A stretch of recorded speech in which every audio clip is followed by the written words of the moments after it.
la structure de l'organisation. Dans ce dossier, nous allons aborder dans un premier temps les fonctions et les services de l'organisation et ensuite l'organigramme. Les fonctions et les services de l'organisation. L'entreprise nécessite une bonne coordination des organes qui le composent. Les tâches à accomplir doivent être réparties de façon précise et le rôle de chacun dans l'entreprise doit être clairement déterminé. Plus l'entreprise est grande, plus son organisation doit être structurée. Les nombreuses tâches réalisées par l'entreprise peuvent faire l'objet d'un regroupement selon leur objectif. Cela permet notamment d'identifier les grandes fonctions de l'entreprise. On distingue traditionnellement 8 grandes fonctions.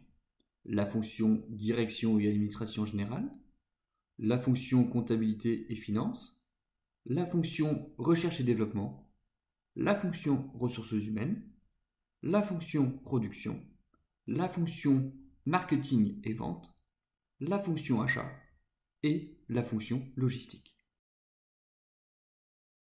La fonction direction et administration générale. Elle consiste à définir les objectifs, prévoir et choisir les actions à accomplir, contrôler leur réalisation et prendre d'éventuelles mesures correctives. La fonction comptabilité et finance. Elle se donne pour mission de donner des informations sur la situation financière de l'entreprise vis-à-vis des partenaires extérieurs, d'aider à la décision, d'utiliser au mieux les ressources financières disponibles dans l'entreprise, d'obtenir les capitaux nécessaires pour le développement de l'entreprise. La fonction recherche et développement. Elle regroupe l'ensemble des processus qui, partant de la recherche fondamentale ou d'une invention, assurent sa faisabilité industrielle. Il s'agit donc de l'ensemble des étapes permettant de passer du laboratoire de recherche à la production industrielle en usine. La fonction ressources humaines.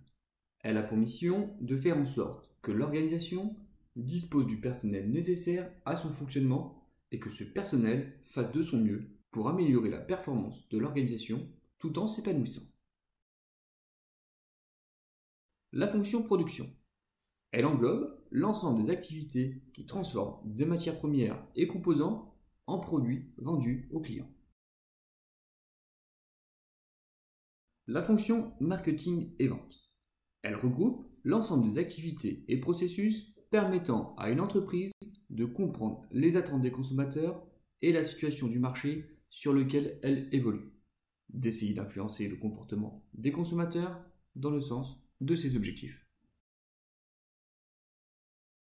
La fonction achat.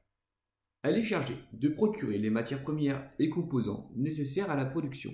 Ces composants doivent être livrés dans les délais, tout en étant conformes en qualité et en quantité au cahier des charges, c'est-à-dire aux besoins de l'entreprise.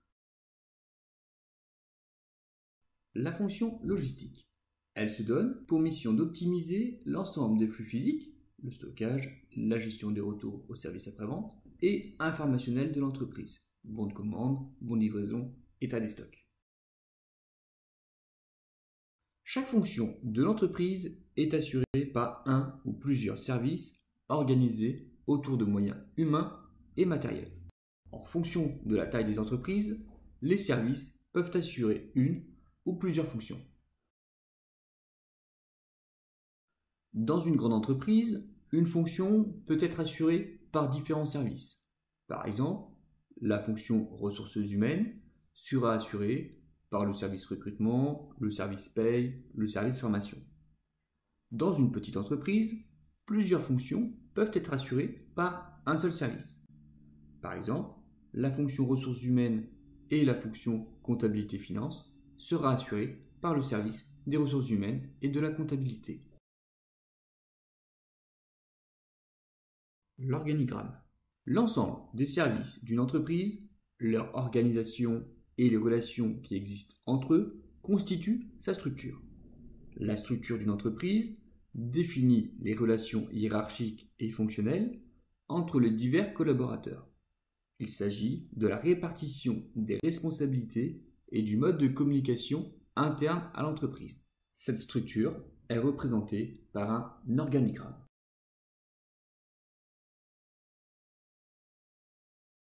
La structure hiérarchique.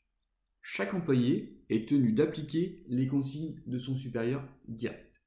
Ses avantages: un fonctionnement simple, une répartition claire et précise des responsabilités et la discipline est sans faille. Ses inconvénients: c'est un système rigide avec une mise en place difficile et une communication assez lente freinant toute prise d'initiative.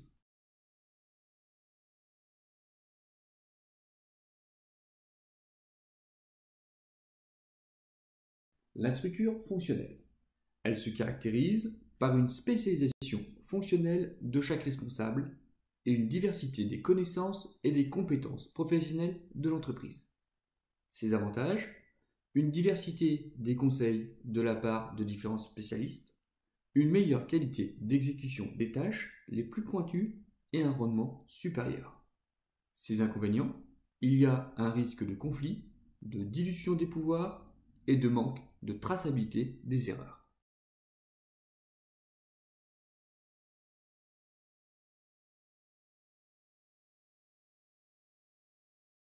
La structure divisionnelle. Ce sont les structures adoptées par les entreprises œuvrant dans plusieurs domaines d'activité. Chaque division est autonome avec ses propres ressources et sa propre structure fonctionnelle. Il est ainsi possible de créer des divisions en fonction du type de client, du type de produit ou selon les zones géographiques.